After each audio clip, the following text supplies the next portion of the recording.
네, 이번엔 누리호 발사 성공의 의미와 또 앞으로 남은 과제 짚어보겠습니다. 카이스트 항공우주공학과 안재명 교수 나와 있습니다. 어서 오세요, 교수님. 안녕하세요. 예. 교수님께서는 과거 이 항우연에서 근무를 하셨고요. 또 발사체 개발 업무도 맡으신 걸로 알고 있습니다. 그랬습니다. 어제 예. 그 누리호 성공 보시면서 감회가 좀 남달랐을 것 같은데요. 예, 뭐 너무 감격스러웠고요. 예. 비록 이제 현장에서 같이 보지는 못했지만 멀리서 응원을 많이 했고요. 예. 같이 이제 노력을 해주셨던 그 연구원님들, 그다음에 다들 고생하셨고 자랑스럽다고 이렇게 말씀드리고 싶습니다. 예. 오늘 그 양방향 교신까지 성공했다는 보도가 나왔는데 이 정도면 이제 누리호 발사가 완전히 성공했다 우리가 이렇게 이해하면 될까요? 예, 그렇습니다. 사실 어제 이제 그 위성을 분리한 다음에 이제 이 위성이 우리가 처음에 생각했던 고도와 속도와 그다음에 이제 그 궤도 경사각으로 하는 요 이제 값들이 우리가 처음에 정한 값 안에 들어왔다고 판단이 되면은 사실은 성공을 한 것이죠. 예. 사실 거기까지가 이제 그 누리호의 역할이기 때문에. 예, 예. 근데 이 위성이 이제 남극 기지 지나면서 내가 살아있다 이렇게 한번 얘기를 해준 거고 예. 그다음에 또 오늘 교실을 하면서 이제 잘 작동하고 있다는 거를 얘기를 했기 때문에 완벽하게 우리가 성공했다고 말할 수 있겠습니다. 예. 이제 이로써 우리나라는 이제 1톤 이상 위성을 이제 우주로 올릴 수 있는 7번째 국가가 됐는데 이게 구체적으로 좀 어떤 의미가 있는 걸까요? 그래서 그 우리가 되게 실용적으로 쓸 수 있는 한 1톤 이상의 위성 예. 요걸 갖다 올릴 수 있는 나라가 그렇게 많지는 않습니다. 네. 우리 앞에 뭐 미국, 러시아, 중국, 일본, 뭐 인도, 그리고 유럽 이렇게 있죠. 사실 만만한 나라가 하나도 없어요. 그렇죠. 근데 우리가 이제 7번째가 됐다는 게 굉장히 이제 그 기쁘고 자랑스러운 일인데 예. 사실은 뭐 7번째가 중요하다기보다는요. 이 우주 발사체라고 하는 거는 지상과 우주를 이어주는 유일한 어떤 교통수단이에요. 어떻게 보면은. 그래서 그거 지금까지 우리가 가지고 있지 못했다가 이제 드디어 자력으로 그런 일을 할 수 있게 됐다는 게 사실은 진짜 의미가 있다고 생각을 하고요. 예. 정말 앞으로 갈 길이 멀다고 생각을 합니다. 이번에 잘했지만은 열심히 예. 더 노력을 해야 된다고 생각을 합니다. 그 앞서 말씀하신 뭐 미국, 러시아 이런 나라들이 사실 70년 전에 이렇게 지금 우리가 쏜 수준의 로켓을 올렸잖아요. 누리호를.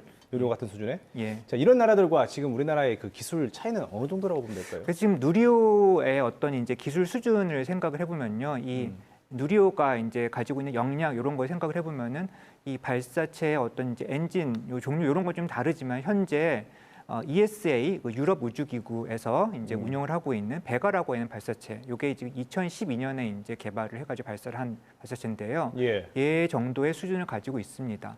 다만 근데 우리가 이제 처음 쐈기 때문에 훨씬 더 지금 신뢰성을 가지고 이제 발사를 할 수 있다라고 우리가 얘기하기는 어렵고요. 그다음에 훨씬 지금보다는 가격 경쟁력을 이제 더 갖춰야 된다. 지금 이렇게 생각을 하고 있습니다. 예. 이번 누리호 발사 성공으로 이제 뉴스페이스 그 민간 주도의 그 우주 산업을 이제 이야기가 네. 나옵니다. 네. 근데 이제 이 시장에서 우리가 경쟁력을 가져야 되잖아요. 그럼 네, 어떻게 네. 될까요?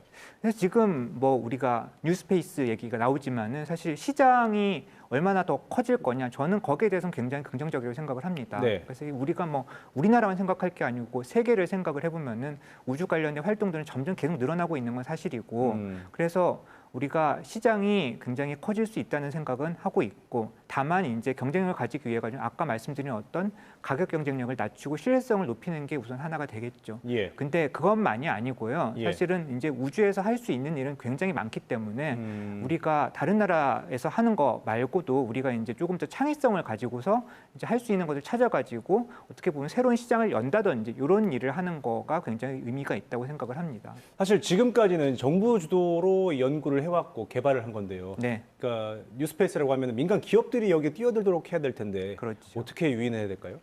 뭐 우선 정부가 이제 이 기업들이 이제 뭐 기업들한테 우선 뭐 계속 돈을 퍼주라는 얘기는 절대 아니지만은 예. 기업들이 뭔가 잘 시작을 할 수 있도록 이런 어떤 여건을 만들어주는 건 굉장히 필요할 것 같고요. 기술 이전 이런 걸 말씀하시는 건가요? 그게 꼭 들어가야 될 것 같습니다. 예. 그래서 지금까지는 어떻게 보면 정부가 주도가 돼서 기술을 이제 개발을 했기 때문에 그런 것들이 지금 정부 기관에 쌓여 있는데 그런 것들이 잘 이전이 될 수 있도록 노력을 해줘야 되고요. 예. 사실 지금 이제 누리호 이후에 우리가 그 고도화 사업이라고 하는 사업을 하는데요. 네네네. 그걸 통해 가지고 우리가 4차례 누리호를 더 반복 제작을 해서 발사를 하도록 되어 있습니다. 네. 그거를 통해 가지고 우리가 신뢰성도 높이고 그다음에 또 이런 기술도 민간으로 이전을 하는 이런 지금 계획을 가지고 있고요. 지금 예를 들면 그런 노력들이 좀 있어야 되지 않을까 생각을 합니다. 예.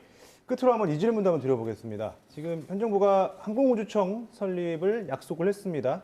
또 위치는 경남으로 네. 이제 설립하겠다라는 얘기가 나오면서 이제 특히 이제 지역 과학계를 중심으로 이 입지 논란이 좀 끊이질 않고 있거든요. 네. 이 문제 어떻게 풀어야 된다고 보세요?